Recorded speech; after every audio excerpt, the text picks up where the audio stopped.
मुख्यमंत्री जो गृह मंत्री भी हैं वो हमारा फोन टेप करा रहे हैं। जो इंटेलिजेंस है मुख्यमंत्री जी की, उसमें मुझे हंसी आती है कि वो उनको गलत इनपुट दे रहा है, गलत जानकारी दे रहा है कि किरोड़ी जी ये करेंगे वो करेंगे। ये प्रतिपक्ष नहीं कह रहा। पहले जब भी किसी ने आरोप लगाए होंगे, प्रतिपक्ष ने सरकार के ऊपर आरोप लगाए होंगे, लेकिन पहली बार राजस्थान के इतिहास में, और मैं तो कहता हूं कि हिंदुस्तान में कोई ऐसी सरकार नहीं हुई होगी कि जिसका कैबिनेट मंत्री अपने मुख्यमंत्री के ऊपर यह आरोप लगाए कि मेरे फोन टेप हो रहे हैं, और उसके बाद में एक बेशर्मी के साथ में 2 घंटे तक भाषण देना, पढ़ना लिखा हुआ। मैं समझता हूं कि इससे ज्यादा संवेदनहीन सरकार कोई हो नहीं सकती है। ये जवाब देना पड़ेगा कि आप गलत हो या आपका मंत्री गलत है।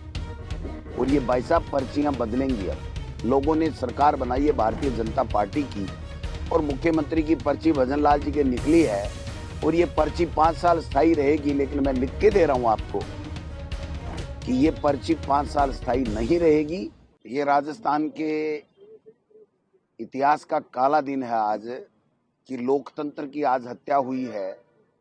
और जिस प्रकार एक सरकार के कैबिनेट मंत्री ने बाकायदा ये कहा है कि हमारी सरकार यानी मुख्यमंत्री जो गृह मंत्री भी हैं वो हमारा फोन टेप करा रहे हैं। पहले भी कहा था कि जो इंटेलिजेंस है मुख्यमंत्री जी की, उसमें मुझे हंसी आती है कि वो उनको गलत इनपुट दे रहा है, गलत जानकारी दे रहा है कि किरोड़ी जी ये करेंगे वो करेंगे। ये प्रतिपक्ष नहीं कह रहा। पहले जब भी किसी ने आरोप लगाए होंगे, प्रतिपक्ष ने सरकार के ऊपर आरोप लगाए होंगे, लेकिन पहली बार राजस्थान के इतिहास में, और मैं तो कहता हूं कि हिंदुस्तान में कोई ऐसी सरकार नहीं हुई होगी कि जिसका कैबिनेट मंत्री अपने मुख्यमंत्री के ऊपर यह आरोप लगाए कि मेरे फोन टेप हो रहे हैं, और उसके बाद में एक बेशर्मी के साथ में 2 घंटे तक भाषण देना, पढ़ना लिखा हुआ। मैं समझता हूं कि इससे ज्यादा संवेदनहीन सरकार कोई हो नहीं सकती है। ये जवाब देना पड़ेगा कि आप गलत हो या आपका मंत्री गलत है। और ये भाई साहब पर्चियां बदलेंगी। अब हम तो चाह रहे थे कि 5 साल लोगों ने सरकार बनाई है भारतीय जनता पार्टी की, और मुख्यमंत्री की पर्ची भजन लाल जी के निकली है, और ये पर्ची 5 साल स्थायी रहेगी। लेकिन मैं लिख के दे रहा हूं आपको कि ये पर्ची 5 साल स्थायी नहीं रहेगी, क्योंकि जब कैबिनेट मंत्री, और आज से नहीं है, 6-8 महीने से बार बार कह रहा है कि मेरी बात नहीं मानी जा रही है, सरकार 7 करोड़ की प्रतिदिन बिशलपुर से बजरी चोरी करा रही है, सरकार में बैठे हुए लोग करा रहे हैं, मुख्यमंत्री करा रहे हैं, उसका भी कोई जवाब नहीं। कैबिनेट मंत्री के फोन टेपिंग हो रहे हैं, उसका भी जवाब नहीं। तो ये जो समोसे खा खा के ये गोलगप्पे 2 घंटे तक दे गए, इनके लिए आती है क्या? जनता ये जानना चाहती है क्या कि आप ऐसे घुमा घुमा के अनर्गल यहां पर बयानबाजी कर जाओगे?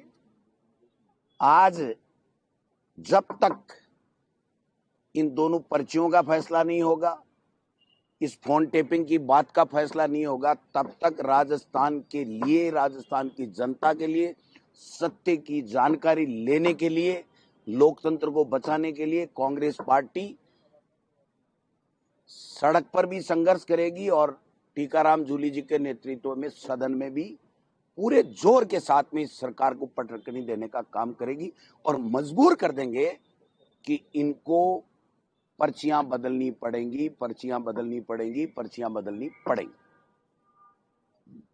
Thank you. आपकी आगे की तैयारी क्या रहेगी? कांग्रेस दल की क्या तैयारी रहेगी? किस तरह विपक्ष में मैंने बताया ना, सदन में जूली साहब के नेतृत्व में जब तक ये सच्चाई नहीं आ जाती, सरकार अपना जवाब नहीं दे देती, जांच की बात नहीं कर देती, डिनाई नहीं कर देती, या स्वीकार अगर किया है तो दोषियों के खिलाफ कार्रवाई नहीं हो जाती, जब तक जनता की लड़ाई है जो कांग्रेस पार्टी सदन में जूली साहब के नेतृत्व में और सड़क के ऊपर कांग्रेस पार्टी का प्रत्येक कार्यकर्ता ये लड़ाई लड़ेगा, राजस्थान का अस्तित्व बचाने के लिए, राजस्थान के में लोकतंत्र बचाने के लिए, संविधान को बचाने के लिए।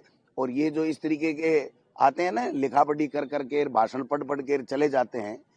इनको आईना दिखा देंगे, छट्टे का दूध याद दिला देंगे इनको कि ये क्या होता है, क्या प्रतिपक्ष होता है। ऐसे यहाँ लिखा हुआ भाषण पढ़ने से कोई बड़ा आदमी बड़ा तीर नहीं मार लेता है। किसी के खिलाफ कुछ भी बोल दो। एक दिन किसी ने कुछ बोल दिया था तो रात को नींद नहीं आई थी मुख्यमंत्री जी को। सत्ता पक्ष की ड्यूटी होती है कि जब उनके ऊपर आरोप चाहे प्रतिपक्ष लगाए चाहे सत्ता पक्ष के लोग लगाएं, उस बात का जवाब देना पड़ता है। जांच की जरूरत होती है तो जांच कराई जाती है, किसी के खिलाफ एक्शन की बात होती है तो एक्शन की बात की जाती है। यहाँ न एक्शन है, न जवाब है, न जिम्मेदारी है।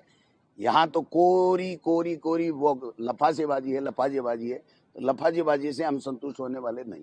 बाकी आपके सब मुद्दे थे, जिलों के अंग्रेजी माध्यम स्कूलों में प्रयागराज जो है कुंभ जा रही है। मैडम साहब अभी ये भी कह के गए कि वहीं पर मंत्री परिषद की बैठक भी होगी, इसको आप किस तरीके? कौन से मंत्री की? किरोड़ी जी जा रहे हैं क्या? ये खुद कह रहे हैं कि वहां प्रतिपक्ष को पाप धोने के लिए जाना चाहिए। तो क्या ये पाप धोने के लिए जा रहे हैं? इसका मतलब कुंभ में जितने भी लोग गए हैं वो पापी हैं और पाप धोने के लिए गए हैं, ऐसा भारतीय जनता पार्टी के मंत्री और मुख्यमंत्री और भारतीय जनता पार्टी के लोग कहते हैं। इससे बड़ी शर्म की, दुर्भाग्य की बात नहीं है। ये अपमान है, सनातन धर्म का अपमान है, हमारे देश का अपमान है और करोड़ों करोड़ों हिंदुओं की आस्थाओं का अपमान है। अंग्रेजी माध्यम के स्कूलों का जो मुद्दा था आपका और जिलों का मुद्दा था, वो कहाँ? भाई साहब, अब तो सरकार बदलने का मुद्दा आ गया। अंग्रेजी भी बचाएंगे लेकिन पहले प्रदेश को बचाएं। प्रदेश के अंदर किस प्रकार से एक सरकार का मुखिया एक कैबिनेट मंत्री का फोन टेप कर रहा है तो हमारा सबके भी कर रहे होंगे। कोई सुरक्षित नहीं है, इसका मतलब कोई इस प्रदेश में सुरक्षित नहीं है। तो ये सरकार चला कौन रहा है? इसीलिए तो हम कहते हैं कि पर्चियों की जो सरकारें हैं ना, और ये सरकारें अब बदलेंगी। राजस्थान की जनता हिसाब बराबर कर देगी, इनका चिंता करने की बात नहीं। आप कह रहे हैं कि एक बार कोई बात कही तो मुख्यमंत्री को नींद आई। मुख्यमंत्री ने आज अपने भाषण में कहा है कि उनको रातों की नींद खराब होगी और लगातार मैं जो मुद्दे वो कहा नहीं है, लिखा हुआ पढ़ा है, किसी ने लिख दिया। वही है इनके जो लिखने वाला है ना, वो डेली एक ही बात लिख के देता है, मगरमच्छ पकड़ेंगे, इनको नींद नहीं आएगी, मैं ये हूँ, गरीब हूँ, मैं किसान हूँ, ये हूँ, वो हूँ, वो लिखा हुआ है, पढ़ के आते हैं। हमारी तरफ वहां बोले, अपने विजन के साथ में अपनी बात रख सकते हैं। एक बात तो नहीं रख सके कि उनका कैबिनेट मंत्री उन पे आरोप लगा रहा है और वो खंडन करके नहीं गए कि नहीं किरोड़ी लाल गलत है, हमने कोई फोन टेप नहीं कराया, कह के गए। बेडम की बात कर रहे हैं आप। बेडम की सिपाही तो चेंज नहीं कर सकता। बेडम क्या है? बेडम साहब है कोई? बेडम साहब की है? आप बता देना। एक आरएसी का सिपाही चेंज नहीं कर सकते। तो मुख्यमंत्री खुद गृह मंत्री हैं, जब उनके ऊपर आरोप लगाए हैं, एक कैबिनेट मंत्री ने लगाए हैं, तो वो बच कैसे सकते हैं जवाबदारी से और जवाब से? ये बात